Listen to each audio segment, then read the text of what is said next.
নমস্কাৰ টাইমেটলৈ স্বাগতম মই অভিলাষ আৰু লৈ আহিছো এটা গুৰুত্বপূৰ্ণ খবৰ দেশৰ কোটি কোটি ইছলাম লোকলৈ বৰ্তমান সময়ত ডাঙৰ খবৰ আহিছে কিয়নো দেওবাৰ আছিল কালি আৰু কালি জুন দেখা নগল যাৰ কাৰণে 27 মেত নহয় বকৰীদ বৰ্তমান সময়ত ডাঙৰ খবৰ কোটি কোটি ইছলাম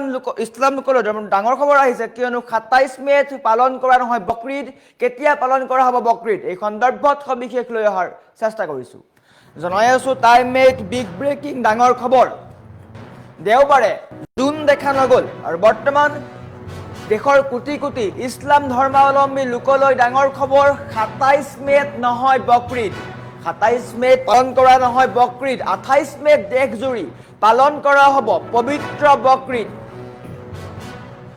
27 মেৰ সলনি 28 মেত পালন কৰা হ'ব বকৰীদ ভাৰতত 28 মেতহে উদযাপিত হ'ব পবিত্ৰ বকৰীদ চন্দ্ৰ দৰ্শন নোহোৱাৰ বাবে বকৰীদৰ তাৰিখ সলনি হৈছে আৰু 28 মে হৈছে আনুষ্ঠানিক ঘোষণা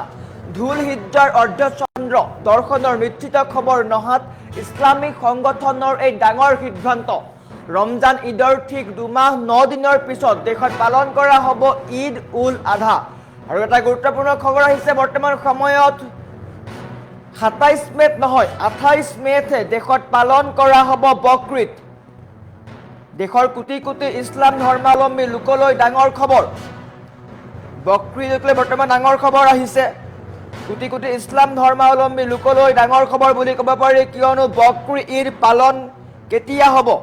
স্পষ্ট হৈছে 27 মেত নহয় বকৰীদ 27 মেৰ সলনি 28 মেতহে হ'ব বকৰীদ গতিকে বাতৰিটো শ্বেয়াৰ কৰি দিয়ক সকলো ইছলাম ধৰ্মাৱলম্বী লোকৰ মাজত এই বাতৰিটো দেখুৱাওক শ্বেয়াৰ কৰক কিয়নো বৰ্তমান সময়ত এটা ডাঙৰ খবৰ গুৰুত্বপূৰ্ণ খবৰ বুলি ক'ব লাগিব ইছলাম ধৰ্মাৱলম্বী লোকৰ কাৰণে ডাঙৰ খবৰ গুৰুত্বপূৰ্ণ খবৰ কেতিয়া পালন কৰা হ'ব বকৰীদ 28 মেত উদযাপন হ'ব বকৰীদ পবিত্ৰ বকৰীদ 28 মেত উদযাপন কৰা হ'ব 27 মেত নহয় বকৰীদ 28 তাৰিখে বকৰীদ হ'ব চলিত বৰ্ষৰ বা এই বৰ্ষৰ পবিত্ৰ ঈদ উল আধা অৰ্থাৎ বকৰীদ 28 মেত সমগ্ৰ দেশতে উদযাপন কৰা হ'ব পূৰ্বতে 27 মেত এই উৎসৱ বা এই যি পৰম্পৰা বকৰীদ পালন কৰাৰ সম্ভাৱনা আছিল যদিও দেওবাৰে সন্ধিয়া দেশৰ কতো চন্দ্ৰ দেখা নোপোৱাৰ বাবে এতিয়া 28 মেৰ দিনটো আনুষ্ঠানিকভাৱে ঘোষণা কৰা হৈছে দিল্লীকে ধৰি দেশৰ বিভিন্ন প্ৰান্তৰ পৰা ধুল হিজ্জাৰ অৰ্ধচন্দ্ৰ দৰ্শনৰ কোনো নিশ্চিত খবৰ নহাত মুছলমান ধৰ্মগুৰু বা বিশিষ্ট ইছলামিক সংগঠনসমূহে এই সিদ্ধান্ত গ্ৰহণ কৰিছে যে 28 মেত হ'ব বকৰীদ দিল্লীৰ চান্দনী চকস্থিত ফাতেহপুৰী মছজিদৰ শ্বাহী ইমাম মুফতি মুকাৰৰাম আহমেদে জানিবলৈ দিছে এই কথা যে দেওবাৰে দেশৰ কোনো প্ৰান্তৰ পৰাই চন্দ্ৰ দেখাৰ খবৰ অহা নাই ইফালে জামা মছজিদৰ নাইব শ্বাহী ইমাম সৈয়দ শাবান বুখাৰী আৰু ইমাৰাত চৰিয়ায়ো পৃথক বিবৃতি তথা ভিডিঅ' বাৰ্তাৰ জৰিয়তে 28 মেতহে বকৰীদ হ'ব বুলি নিশ্চিত কৰিছে ইছলামিক কেলেণ্ডাৰৰ অন্তিম মাহ ধু আল হিজ্জাৰ দশম দিনটোত এই উৎসৱ পালন কৰা হয় পবিত্ৰ ঈদ উল ফিতৰৰ প্ৰায় 2 মাহ 9 দিনৰ পিছত এই উৎসৱ পৰে ইছলাম ধৰ্মত এই উৎসৱৰ মহত্বও অপৰিসীম ধৰ্মীয় বিশ্বাস অনুসৰি আল্লাহৰ প্ৰতি থকা অগাধ ভক্তি আৰু ত্যাগৰ প্ৰতীক হিচাপে হজৰত ইব্ৰাহিম আৰু তেওঁৰ পুত্ৰ হজৰত ইছমাইলে কৰা বলিদানৰ স্মৃতিত প্ৰতি বছৰে সমগ্ৰ বিশ্বৰ মুছলমান লোকসকলে পবিত্ৰ বকৰীদ বা কুৰবানী ঈদ পালন কৰি আহিছে আৰু এইবাৰ ভাৰতবৰ্ষত 27 মেত নহয় 28 মেতহে পালন কৰা হ'ব বকৰীদ গতিকে কোটি কোটি ইছলাম ধৰ্মাৱলম্বী লোকলৈ ডাঙৰ খবৰ বাতৰিটো বিলাই দিয়ক সকলোৰে মাজত শ্বেয়াৰ কৰি দিয়ক বকৰীদক লৈ ডাঙৰ খবৰ আহিছে বৰ্তমান সময়ত কোটি কোটি ইছলাম ধৰ্মাৱলম্বী লোকলৈ ডাঙৰ খবৰ বুলি ক'ব পাৰি দেওবাৰে কতো জুন দেখা নগল আৰু তাৰ কাৰণে 27 মেত নহয় বকৰীদ 27 মেৰ সলনি 28 মেতহে হ'ব বকৰীদ গতিকে এটা গুৰুত্বপূৰ্ণ খবৰ কোটি কোটি ইছলাম ধৰ্মাৱলম্বী লোকলৈ ডাঙৰ খবৰ দেওবাৰে দেখা নগল যোন বাতৰিটো যিমান পাৰে সকলোৰে মাজত বিলাই দিয়ক দেশত বা ভাৰতত 27 মেত নহয় 28 মেতহে হ'ব বকৰীদ গতিকে ইছলাম ধৰ্মাৱলম্বী লোকসকলে বৰ্তমান ডাঙৰ খবৰ আহিছে সকলোৱে অপেক্ষা কৰি আছে সকলোৱে সাজু হৈ আছে সকলোৱে এই পবিত্ৰ দিনটোৰ কাৰণে অপেক্ষাৰে ৰৈ আছে গতিকে সকলোৰে মাজত এই বাতৰিটো বিলাই দিয়ক সকলোৱে গম পাওক যাতে 27 মেত নহয় 28 মেতহে হ'ব বকৰি ঈদ দেশৰ কোটি কোটি ইছলাম ধৰ্মাৱলম্বী লোকলৈ এটা ডাঙৰ খবৰ বকৰি ঈদ কেতিয়া পালন কৰা হ'ব 27 মেত পালন কৰাৰ বা উদযাপন হোৱাৰ সম্ভাৱনা আছিল যদিও স্পষ্ট হৈছে এই কথা যে 28 মেতহে বকৰি ঈদ উদযাপন হ'ব আৰু এই কথা আনুষ্ঠানিকভাৱে ঘোষণা কৰা হৈছে ইছলামিক ক্যালেন্ডাৰ সৌৰ ক্যালেন্ডাৰৰ দৰে নহয় ই সম্পূৰ্ণৰূপে চন্দ্ৰৰ গতিৰ ওপৰত নিৰ্ভৰ কৰে ইছলামিক ক্যালেন্ডাৰ যি আছে সেই ইছলামিক ক্যালেন্ডাৰে চন্দ্ৰৰ গতিৰ ওপৰতহে নিৰ্ভৰ কৰে চন্দ্ৰ দেখাৰ ওপৰত ভিত্তি কৰি ইছলামিক মাহবোৰ 29 বা 30 দিনীয়া হয় এয়া সকলো ইছলাম ধৰ্মাৱলম্বী লোকসকলে নিশ্চয়কৈ জানে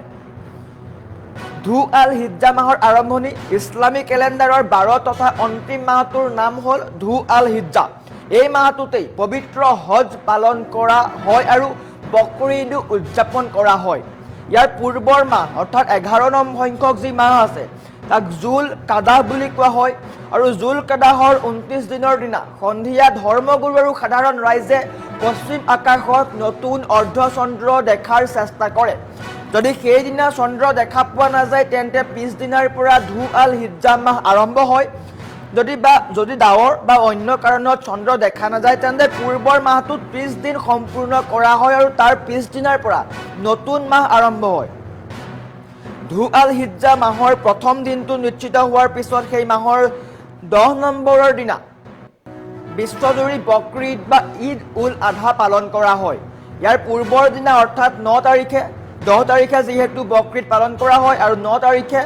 আৰাফাৰ দিন বা হজ অনুষ্ঠিত হয় ৰমজান ঈদৰ সৈতে সম্পৰ্ক সাধাৰণ হিচাপ অনুসৰি পবিত্ৰ ঈদ উল ফিতৰ বা ৰমজান ঈদ যাক কোৱা হয় ৰমজান ঈদ বুলি সেই ৰমজান ঈদ উদযাপন কৰাৰ ঠিক দুমাৰ 9 দিনৰ পিছতেই বকৰি ঈদ পৰে ধৰ্মীয় হিলাল কমিটিৰ ঘোষণা প্ৰতিখন দেশ বা অঞ্চলৰ এটা কেন্দ্ৰীয় ধৰ্মীয় কমিটি থাকে দেওবাৰে সন্ধিয়া সমগ্ৰ দেশৰ ক'তো চন্দ্ৰ দেখা নোপোৱাৰ বাবে কমিটিসমূহে ঘোষণা কৰিলে যে সোমবাৰৰ পৰা নহয় বৰং মঙ্গলবাৰৰ পৰা অৰ্থাৎ 19 মেৰ পৰাহে ধু আল হিজ্জা মাহ আৰম্ভ হ'ব সেই গণনা অনুসৰি 10 নম্বৰৰ দিন অৰ্থাৎ 28 মেত ভাৰতত বকৰি ঈদ উদযাপন কৰা হ'ব যেহেতু কালি 17 তাৰিখ আছিলে আৰু 17 তাৰিখে চন্দ্ৰ দেখা পোৱা নগ'ল আৰু কাইলৈৰ পৰা ইছলাম ধৰ্মাৱলম্বী লোকৰ পবিত্ৰ মাহ ধু আল হিজ্জা আৰম্ভ হ'ব আৰু মঙ্গলবাৰৰ পৰা বা 19 তাৰিখৰ পৰা 10 দিন পিছতহে এই বকৰি ঈদ পালন কৰা হ'ব অৰ্থাৎ 19 তাৰিখৰ পৰা যদি আমি 10 দিন থাও তেন্তে 28 তাৰিখ হ'ব 28 মেতহে বকৰি ঈদ পালন কৰা হ'ব গতিকে এটা স্পষ্ট হৈ পৰিছে যে কাইলৈৰ পৰা ধু আল হিজ্জা ইছলাম ধৰ্মাৱলম্বী লোকসকলৰ পবিত্ৰ মাহ ধু আল হিজ্জা আৰম্ভ হৈছে আৰু কাইলৈৰ পৰা 19 তাৰিখৰ পৰা 10 দিন পিছত অৰ্থাৎ 28 মেত উদযাপন কৰা হ'ব বা পালন কৰা হ'ব বকৰি ঈদ আৰু তাৰ কাৰণে দেশৰ কোটি কোটি ইছলাম ধৰ্মাৱলম্বী লোক সাজু হৈছে প্ৰস্তুতি সম্পন্ন হৈছে সকলো অপেক্ষা কৰি আছে আৰু বৰ্তমান সময়ত স্পষ্ট হৈছে এই কথা যে 28 তাৰিখে দেশত উদযাপন কৰা হ'ব বকৰি ঈদ গতিকে আপুনিও সাজু হওক বাতৰিটো শ্বেয়াৰ কৰি দিয়ক কমেণ্ট কৰক আপুনি প্ৰস্তুতি কেনেকুৱা আপোনালোকৰ ইছলাম ধৰ্মাৱলম্বী লোকসকলে কেনেকৈ প্ৰস্তুতি আৰম্ভ কৰিছে আপুনি কমেণ্টটো কৰিব পাৰে আমাৰ কমেণ্ট সেকশ্যন খুলি দিয়া হৈছে তাৰ সমান্তৰালকৈ বাতৰিটো শ্বেয়াৰ কৰি দিয়ক সকলোৱে গম পাওক সকলোৰে মাজত বিলাই দিয়ক বাতৰিটো কিয়নো সকলোৱে ভাবি আছে যে 27 মেত বকৰি ঈদ পালন কৰা হ'ব কিন্তু এই কথা স্পষ্ট হৈছে যে 28 মেতহে বকৰি ঈদ পালন কৰা হ'ব কোটি কোটি ইছলাম ধৰ্মাৱলম্বী লোকৰ মংগলৰ কাৰণে বাতৰিটো শ্বেয়াৰ কৰি দিয়ক সকলোৰে মংগল হওক পবিত্ৰ বকৰি ঈদ পালন কৰা হ'ব 28 মেত গতিকে আপুনিও কমেণ্ট কৰিব পাৰে কমেণ্ট সেকশ্যন খুলি দিয়া হৈছে গতিকে সকলোলৈকে আগতীয়াকৈ টাইমেটৰ ফালৰ পৰা বকৰি ঈদৰ শুভেচ্ছা থাকিল গতিকে সকলো ইছলাম ধৰ্মাৱলম্বী লোকে সুখ শান্তি মিলা প্ৰীতিৰে থাকক সকলো ভালদৰে থাকক আৰু ভাৰতত 27 মেত নহয় 28 মেতহে হ'ব বকৰি ঈদ